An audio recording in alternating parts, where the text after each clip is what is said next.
Welcome to the podcast. Today I have the amazing, and then we'll use these two cameras, the Goins, Shelia and David. So if you guys want to, would you like to introduce yourselves? Hi, I'm David Goins. I'm the mayor of the city of Alton, Illinois. And I'm Shelia. I am the wife. Retired. Yes. Yes. Absolutely. That's what I feel is across the board. Everyone I talk to after they retire, they're more busy than they ever were.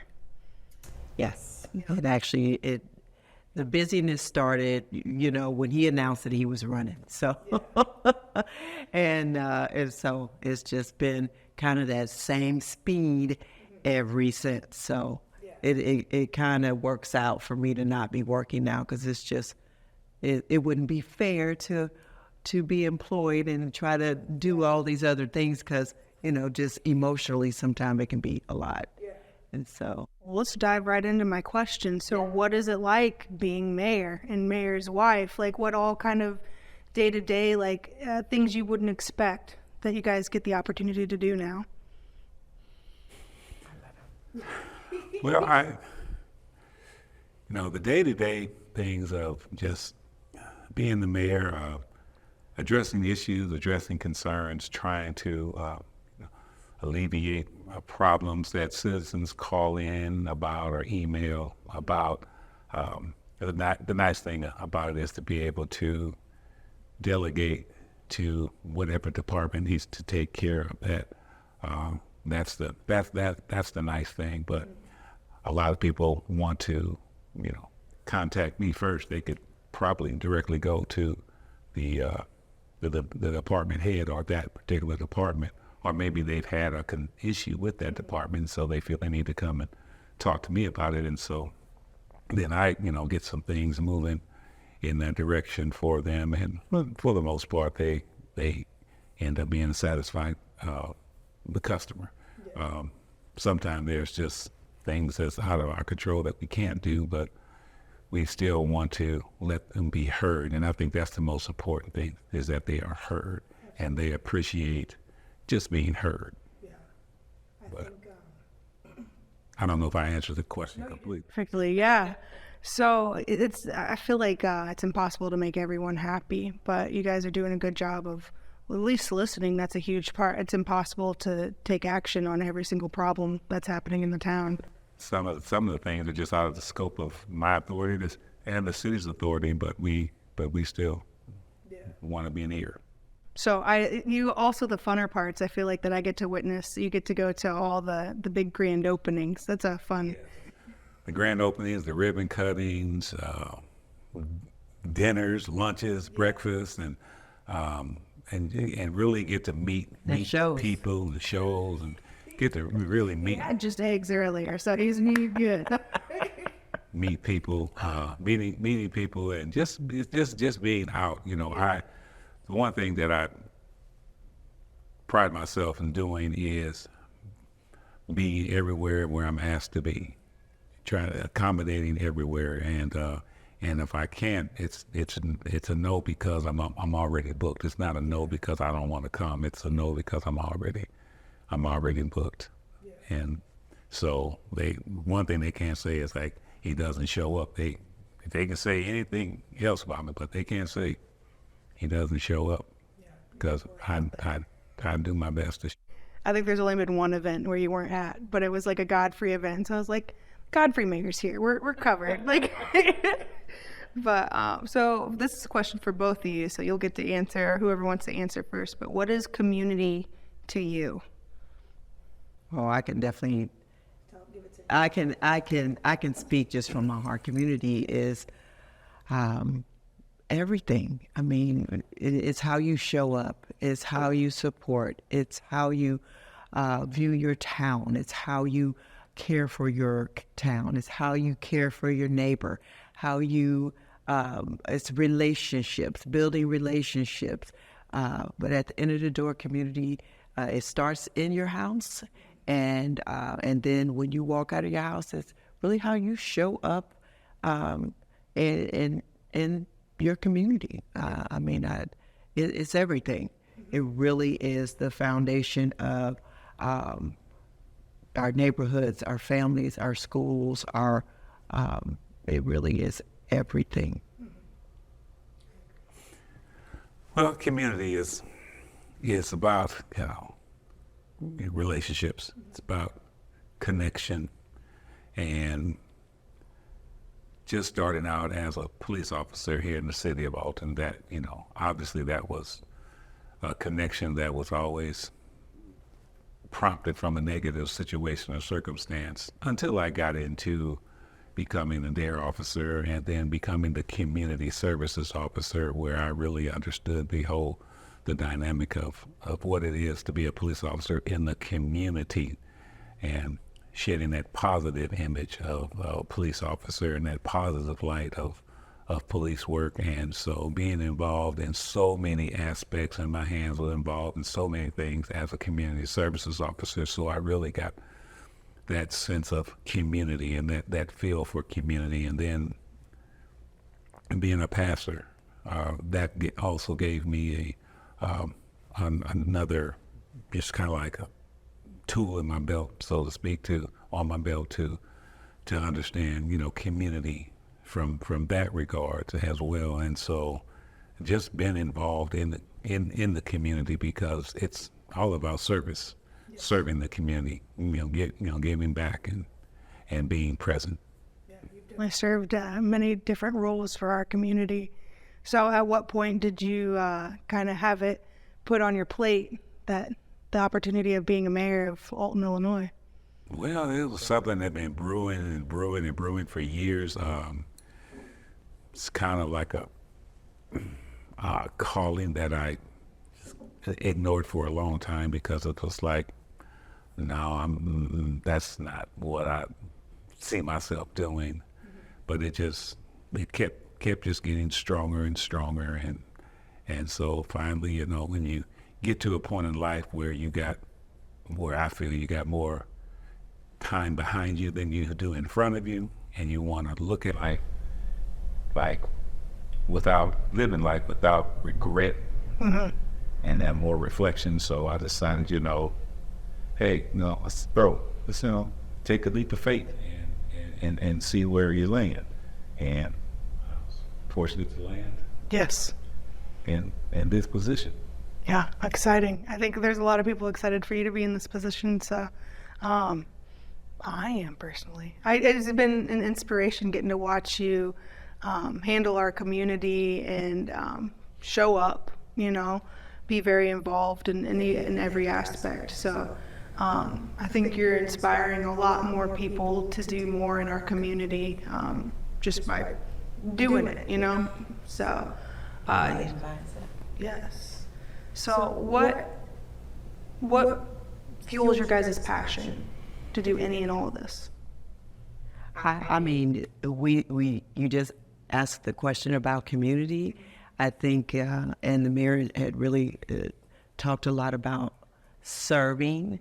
I think it's just in our hearts to do. I think it's just embedded in us. I think about all the facets when my mind rolls back to kind of where we started in our journeys and how it led us to here. And I worked in the financial industry for 36 years, and that connected me to various different clubs and organizations, and being an ambassador for the Riverbend Growth Association, and all that involvement. It just kind of was the appetizer. Yeah. And so now the meal is to actually serve in a greater capacity. And I think that is just, I think it has stirred up really all of our lives. Yes. And so we don't know how to not serve, This is a deep question. You ready? Do you ever get overwhelmed? How do you deal with that? Well, I think exhale, and just kind of just take a step back. Just take a step back, pray, and sometimes just step away, because it's like, it's, just go and decompress. One of the things that I do is I like to take a ride down the river road, Yes. and then I park at this one particular spot and just kind of just relax, just to let my mind rest. But yeah, it can be, overwhelming, but it's, thankfully there are remedies Yeah. to it. You just have to be aware and take care of it. Now, what do you do when you're overwhelmed? You do. I have a tendency to sometimes just be all over the place. Yeah. And what helps me when I have things pressing and I start getting overwhelmed is to make a list. And then that way I take what's on my mind of all the things I have to do, put it on black and white, and then that immediately, for some reason, gives me some ability to just kind of exhale. I'm saying, okay, you know what? It's out of my mind. It's all this, and I can just go Slowly check them off. Yeah. And with me too, it's like when there's a certain thing pressing, and it's not I'm thankful that it doesn't just keep me up at night. Because people ask me, how do you sleep? I talked to one mayor, he said, I don't sleep. I was like, I said, There's nothing that important. I sleep. I said, it's not them, but but when there's something that is just like pressing, and it's like, you just got to address it, and it's not pleasant, but you got to deal with it, and it's like, and it's like, you can't put it off. You just got to go ahead and do it. And once it's done, and you get past it, you're like, well, wasn't that bad? Yes. And I had all this really stress for nothing, because it really went better than you expected it to do, Yeah. or sometimes it fixes itself, and it's like, oh man, I stressed over that, and it didn't even come to that, So Story of my life.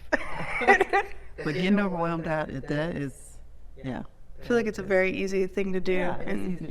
Another thing is, I would say, Megan, is really just focusing on what you can control. I'm a firm believer that if it's something that you're responsible to do, I feel like that the good Lord gives you grace to get it done. And if I get to a point where I say, okay, I know this is my assignment, so I'm feeling overwhelmed, I know that it is, for me to do, that I will, say a prayer and say, God, just help me. You brought me to it. I know you'll see me through it, and Absolutely. let's knock it out. Yeah. Faith will get you far. Yes. Faith has definitely been the center of our lives. Our lives. It's the power of prayer, and I think that it's just been a beautiful foundation. Absolutely. And it is one that keeps us centered, keeps us focused. Because let's be real, it ain't always well. Oh, absolutely not. Yeah. And it gets hard. But for the most part, I think we just understand the assignments, and because we know that the assignment is bigger than both of us, Absolutely. that when it gets hard, we just remember, why we're here. Absolutely. Yes.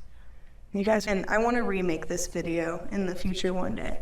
Why do you love Alton from the beginning? Because I feel like you were born here, right? Or yes, both were. Yes. Why'd you stay?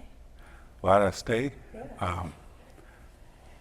Well, actually, the big question is, why did I come back? Okay. Yeah, because you did go away for college. Yeah, I did go away from college, and at one point, I had made up my mind to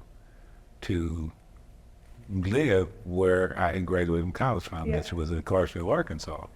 And so, was this job run out? I found another job, and then it was so, I'm gonna call it weird, but it was so profound that I just heard a voice in my head after the because I had one job and this job played out, and I was like, well, I'll get another job. And right after I said that, I thought that, I just heard these words, it's time to come home.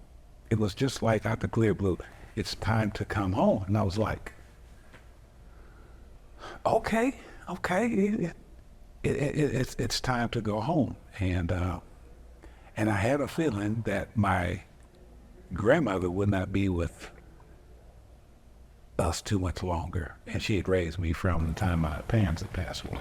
So it's time to go home. And I got home that October, and she passed in February. So you got to have that little bit of time up there before her last chapter. That's beautiful. So, but Alton was always mine, and I was, but once I came home, it's home, and I had no intentions of leaving after that. Never, ever had it cross my mind. I need to move and go somewhere, especially after I met the love of my life, and definitely wasn't about to go home. Yeah. So did you ever have an opportunity to leave, or have you always been here? I have always been here, and I think there's always opportunity to leave. Absolutely. You know, I mean, and we've traveled, we've visited places, but born and raised here, grew up in Upper Alton, and same, and just always loved I had a beautiful childhood here, and I think that actually really resonates in your heart too, what experience you had as a child and growing up, and how the community served you, and how you viewed just living your life, going in the school systems, playing in the parks, playing with friends and building those relationships. And I think that as a child I had such great experiences here, and so to me there was no reason to leave and go anywhere else. We enjoy traveling, and but it's good to come back home. It's always good to come back home. Sleep in your own bed. Absolutely. I always, anytime I used to travel with Gebs, who you met upstairs, the feeling of home was never like pulling into the driveway. It's always going across that dang bridge. It's something just about home, getting to see the beautiful little river town. You're like, all right, this is where I need to be. Yeah. So what, as of now, not in your childhood or growing up, what's your favorite thing about our community as a whole right now? In 2023, May 2023, almost June. I guess it's just the resilience of the town. It's of what all that's happened, everything that's been through with factories leaving and different things, like this, and people leaving. And still, it stands, and I think people are really starting to appreciate the historic nature of our town.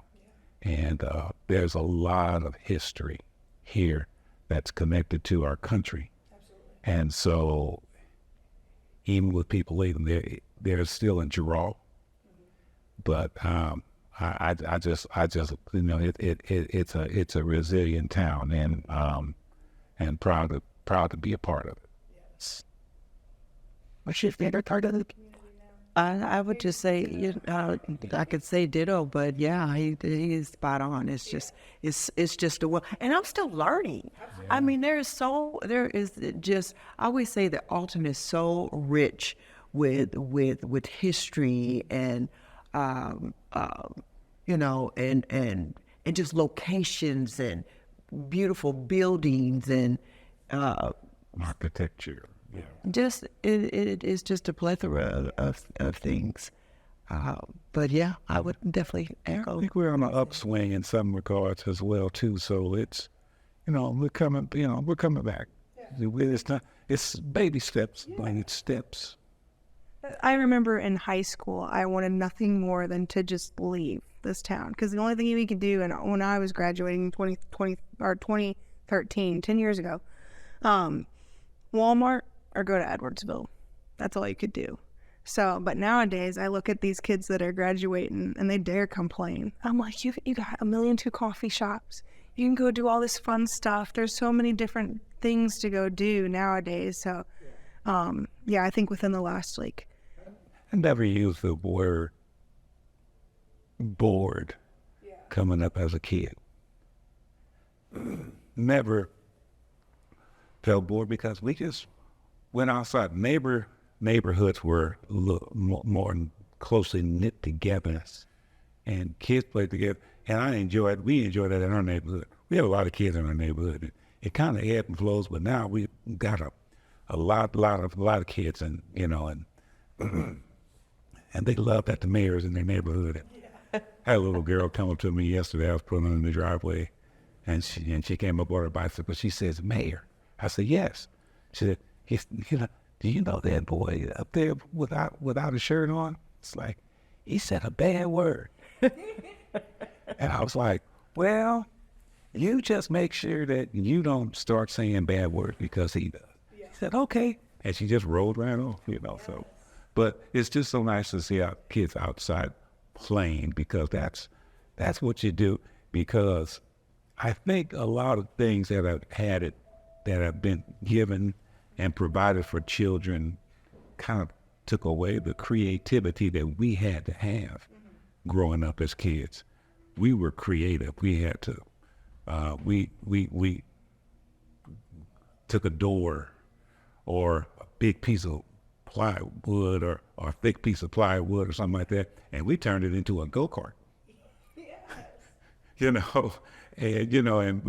we would, it was just a lot that we were just creative. We would just, it just made you go outside, and kickball, football, basketball, tag, hide and go seek. It was like you got mad when it was time to come in the house. Kids go out there now, it's like, oh, it's boring, ain't nothing to do. It's like, Yes, everybody's bored now. Yeah. But I'll tell you what, it's refreshing to see kids outside playing, and in our neighborhood, riding and bikes. yeah, Because we just ride bikes was just like, I love it. In between, was it Be a Bridge, right? Is that what she's doing, creating a safe space for Yes. kids to come Yes. together? And then what Al Womack's doing too with the Boys and Girls Club. I think there's Yes. cultivating a lot of opportunity for kids to get out and do stuff other than and then they, CA is doing it as well. So they got their summer camps going on now. and then the city of Alton has the summer programs as well that are starting to open up, and when I see those posts, I try to share those. There are many organizations, individuals that are doing things just to promote, safe spaces for kids, mentorship for kids. So that's always good. I also want to answer that question about being in the community and why it is a beautiful place for me. All of my grandkids are here too, so we don't have to travel. We're really blessed too, but our grandkids are here. So some of them live, across town, and don't see them as much as the ones that live right around the corner. But family. This, family. We still have quite a bit of family here in Alton, and which is another reason why we don't want to leave. And talking about giving opportunity to the next generations or inspiring them, I think your guys' kids are following your footsteps very much so, and being involved with the community, and it's a very beautiful thing, and all the different aspects, like Sarah with her dance classes, or your son with he's the pastor, right? And He's an ordained minister, Yes. but he is the, I'm not sure what his official title is, but he has been a worship pastor, and I don't know if that's his title, but he is over the worship. Yes. I think it's beautiful. Just inspiring people and giving them opportunity to do what they're doing best. Yes. What did you guys want to be when you grew up? Like, what was your aspiration just as a child, and just not be bored, right? Well, it's funny. Growing up, I was really enamored with being, you know, in law enforcement. We grew up watching Gunsmoke and those type of shows, and so every Christmas I wanted that little gun set with the gun, with the holster, and the little badge that went on, and you got the little caps that you rolled up in the gun, and so when you. I know, right? I know. And I wanted a gun, a badge, and a sled. I wanted a sled, and so in my mind I was trying, that whole thing about law enforcement. But then, as I began to grow and take on the game of basketball, obviously, making it to the pros. But I just remember one day when I was getting dressed, and at the police at the station when it was below City Hall still, and I was putting my gun, putting my belt on, my gun belt on, and I just had a flashback of doing that as a kid, and I said, here's what it was that I wanted. This is what I wanted to be, and I'm actually living out what I wanted to do. Because because I love Gunsmoke, I love watching 1 Adam 12, I love watching Hawaii 5-0, all of those things. Do you even know what those shows are, Maggie? Yeah. A few, not all of them. Yeah. That's fun. Yeah. A singer. A singer? Yes. We could put you up there on the mayor's ball. Well, I do sing. Yeah. Yeah. So obviously, I wanted to be a super big but that wasn't what the Lord had lined up for me. But yeah. And I also was intrigued. I remember as a little girl, I was very intrigued.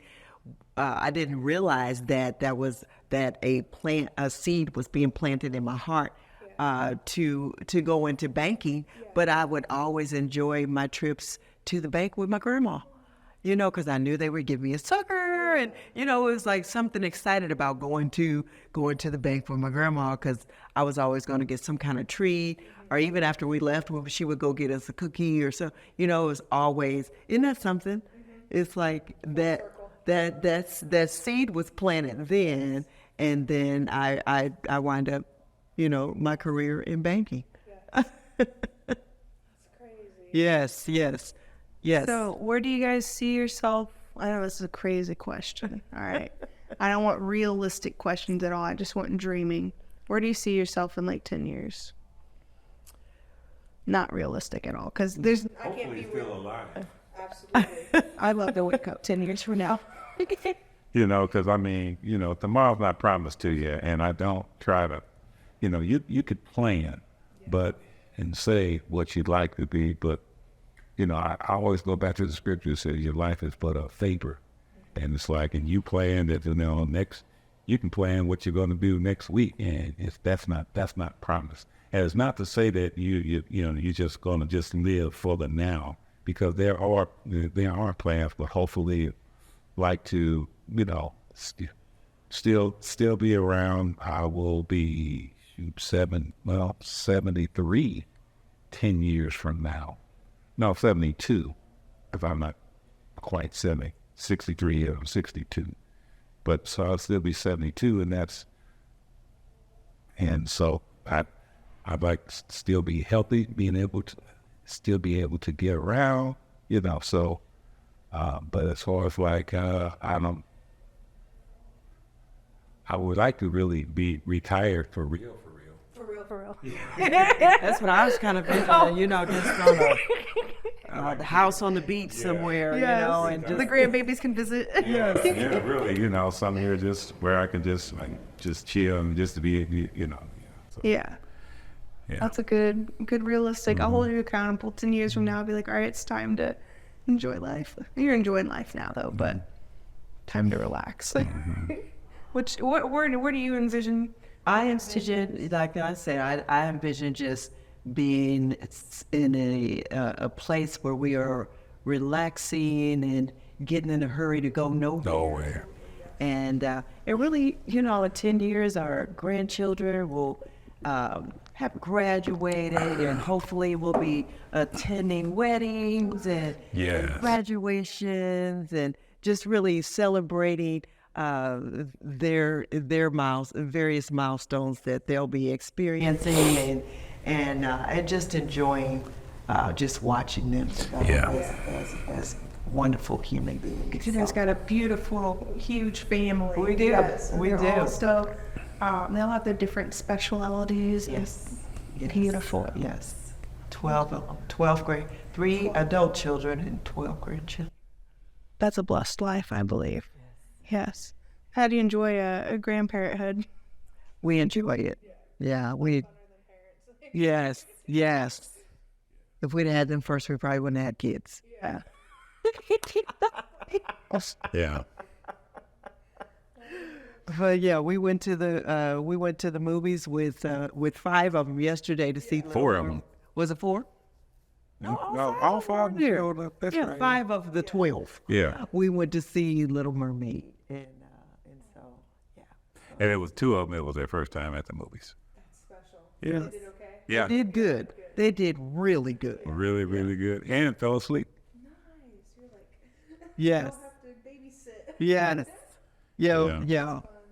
Yeah, they get in those nice dark room, comfy chairs.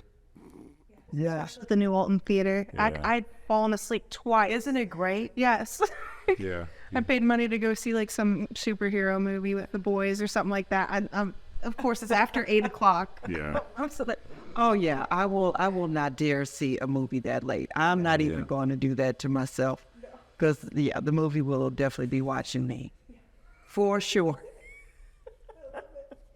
What do you guys do in your free time? What do you do with like when you're not working?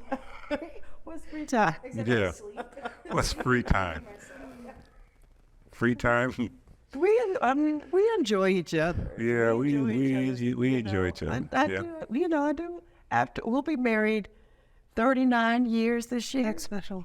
Okay, what advice? Tell me advice. How do you make it that long? So, man, foundation Yeah. of faith. Mm-hmm. Foundation of faith and true unconditional love.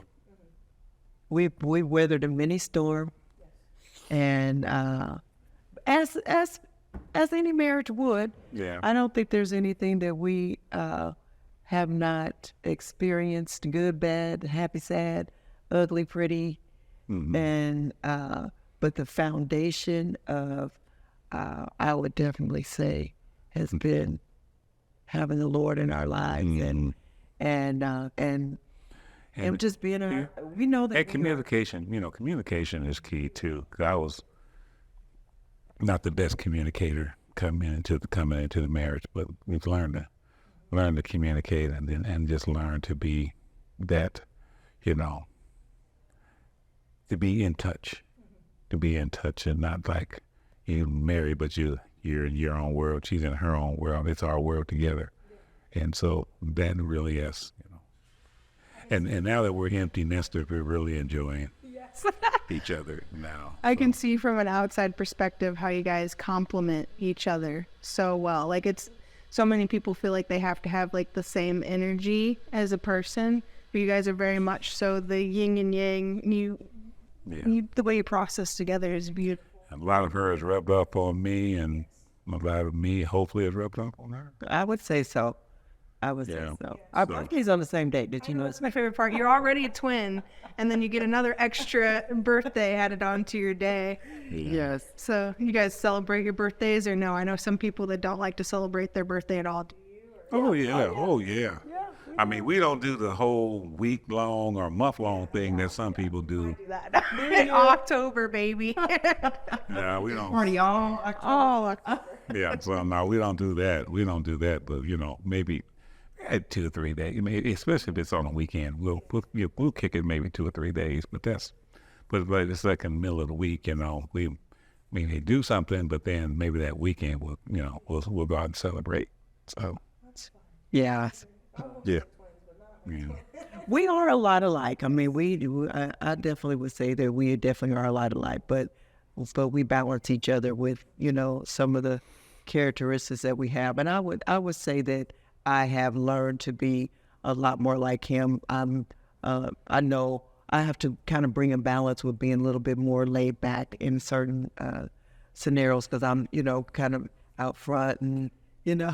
always. And I'm kind of a little more laid back, and she helped me, push me, prop me up. Yeah, let's go. You can get on this and do this. So like. Roles as the First Lady of Alton, Mayor's wife. My favorite role. Yeah. I would say my favorite role is supporting him, and I've been called by his side, and being his helpmate, and just that's my favorite. It's just to support him and make sure he's okay, and I feel like that's definitely my role, is to just make sure that he is okay. That's my role. Number one, that is my role, is to make sure he is okay. And it was my role as a pastor's wife, is to make sure he's okay. That's a very important thing, especially when you're doing something that takes a lot of effort. Your spouse has to be there for you 100%. That's what it's brought up in past podcasts about how I'm lucky to have Zane.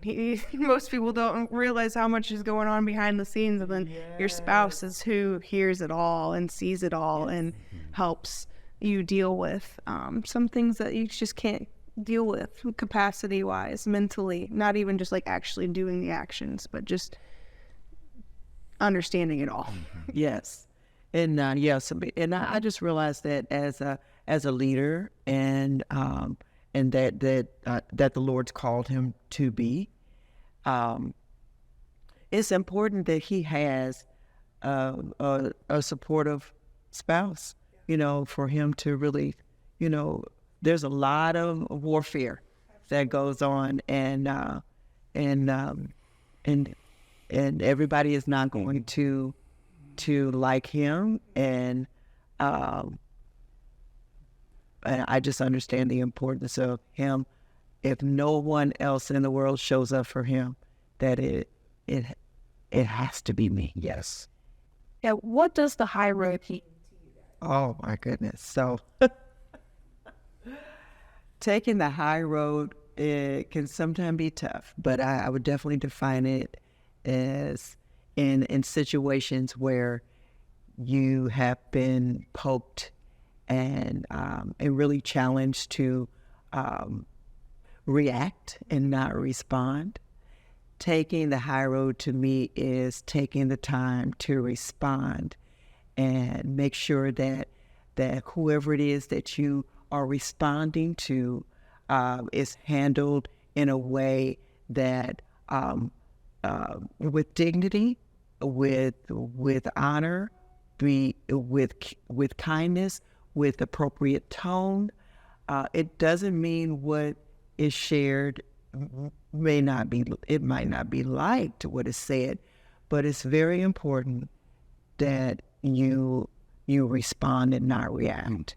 And because the person that is receiving should never be in a position to say that you were inappropriate in the way that you handled them. And but yeah, so it definitely takes poise, and it takes experience.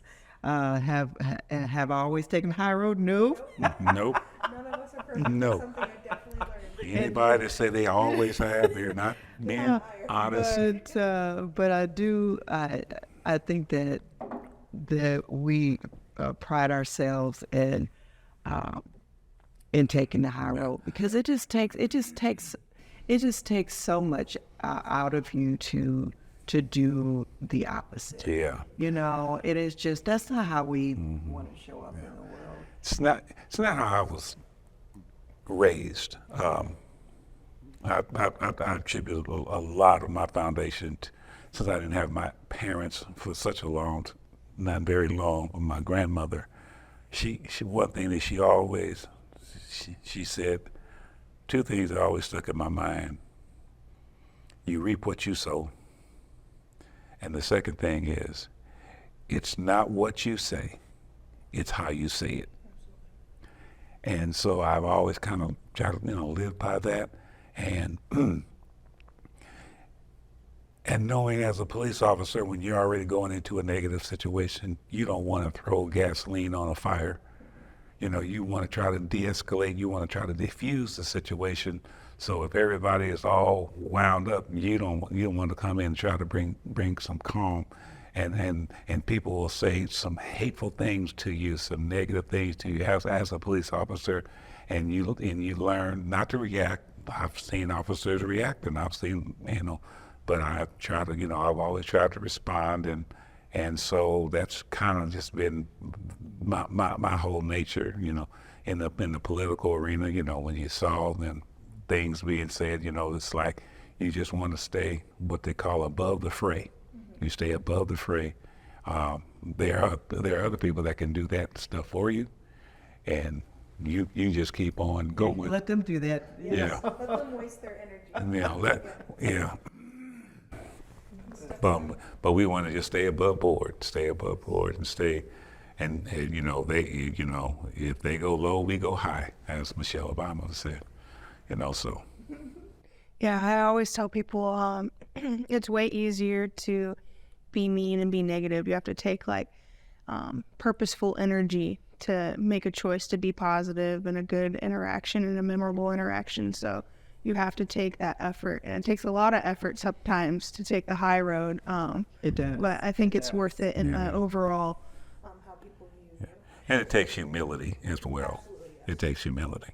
And it gives me peace of mind to know how I handled that situation with poise and be, because I consider myself how would I want to be handled if the shoe was on the other foot, so I want to be able to sleep at night. And if I know that I, didn't handle a person in an appropriate way, it is not going to give me peace. Yes. All right. So next question I got. Even though everything we've been through in our life has built up to who we are as people today, what advice could you give your younger self to make that journey a little bit easier? Ooh, that Yeah, that's a deep one. I'll restart the camera. Yeah. What do you say to your younger self? It made me emotional. It's okay. We cried on the podcast already. Cried a lot on the podcast. There,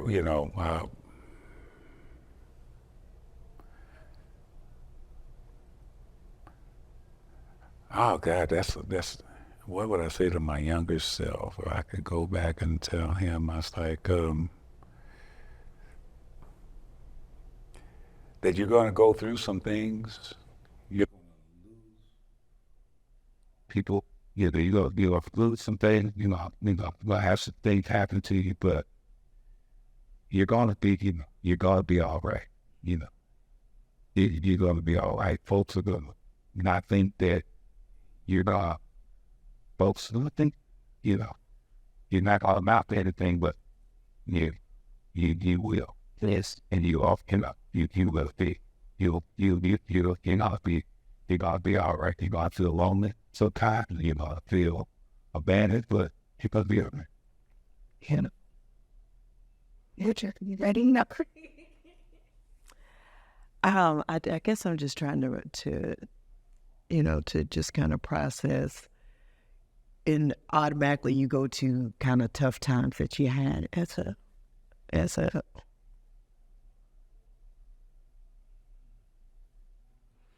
I would probably say forgive your dad for not being in your life.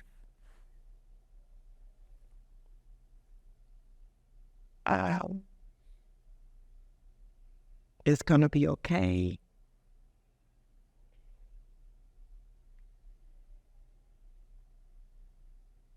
Oh my goodness. Why am I having a hard time with this? It's all the lights and cameras. That's exactly what it is. It's people. It's a deep question. Yeah. You're going to be okay. And you will rise up. You will rise up above all things that come your way. You just look at it as a stepping stool, not a stomach pot. Absolutely. That's beautiful. Now here's the same question. Maybe it'll be easier to answer this time. What advice do you have for your grandbabies so they can follow their dreams? That what they find their passions in. Oh my goodness! Well, I'm giving them advice as much as I possibly can, and at least they receive my advice a lot better than my kids did. Sometimes my kids, I think, would have rather gotten a spanking than they hear me give them advice. Just whip me and get it over with. Yeah. I'll sit here and just lecture me. My dad used to lecture me. It'd be like 2-hour lectures. My parents are my best friends now, but yeah, I would get lectured for those hours. I would just encourage them to, and it was one of my favorite quotes, and I don't know who quoted it, but it just stuck with me. And every time I have a conversation with them to try to get through hurdles, and I remember that saying is that don't ever be afraid to go out on a limb, because that's where the fruit is. I like that. And so, things might get a little shaky, but if you want the fruit, just know that it won't be easy. But go out on a limb. Don't be afraid, because when you go out on a limb, you're going to get something real sweet that'll be not just good for you, but good to you. I always tell it's kind of like having. I would encourage, shoot for your dreams, but always have a backup plan. Always have a plan B. I mean, just because you never know what's going to happen along the journey, and be flexible. That's what and the one thing, and I was just telling this to my my older grandsons about finances, because they're telling I wasn't taught the value of saving money growing up, and so when I was growing up, and by losing my parents, we started getting Social Security. My sister and I had a Social Security check. My grandmother, she would give us a little allowance, but she just put it back. She put it back, and I didn't even grasp that concept, because I didn't know she was doing it. All I know is that when it was time to go to college, I had basketball scholarships, so that was kind of covered. But she was able to give me money. It wasn't in a bank account, you know what I'm saying? But she had money that she was able to just give me to get what I need, do what I need, and $5 they could buy clothes and do this and everything like that. So and I was telling this, so when I turned 21, that check started coming to me. So I'm on a full basketball scholarship, and so my meals paid, my books are paid. So this is just spending money, and had no thought of where was something For back. any day, yeah. So I could, just make sure, you can make some money. To say that you can, I learned that you could save 1 week the price of a Whopper. Mm-hmm. Put that one Whopper back. By the time before you look up, you have a nice amount of money. Yeah. That is something that's like our lesson. I feel like that we're not talking school on is finances, so we're all just kind of learning it on our own. It's a tough thing, but yeah, that's definitely one thing I teach the younger generations to be aware. I feel that, especially the way the economy is going now. Oh my goodness. Yes. Yes. I appreciate you guys for having faith in me. Oh, I appreciate Sarah. At the end of the day, if it wasn't for Sarah, I wouldn't have had the amazing opportunity to get to know her parents. And I've had an amazing opportunity to be able to watch you guys achieve what you wanted to achieve, and then have a fun time documenting it along the way. It's been fun getting to hang out with you guys, and I always joke with my friends now that I've got to kind of barely at all. I don't even know what it's like to be mayor. I get to barely see a little glimpse of it, and I was like, I won't be mayor when I'm real old. You're gonna see me. I'll be like 50. The first female mayor of Godfrey or something. Everyone always jokes it's gonna be Alton. I was like, no, we're gonna go for Godfrey. So, but yeah, it's been an honor to get to know you guys through the last couple of years. And thank you too. Yes. And it's a blessing that, you know, our paths have crossed. Yes. And thank you for your friendship, and thank you for your support, and just always being there. Always. Thank you. Yes, Megan, you just 3 o'clock in the morning, I'll be there. yeah, you have been a jewel, Yeah. and actually, I believe I met you. Not to steal Sarah's thunder, Yes. but I met you, I believe, before Sarah met you, at the credit union. Yes.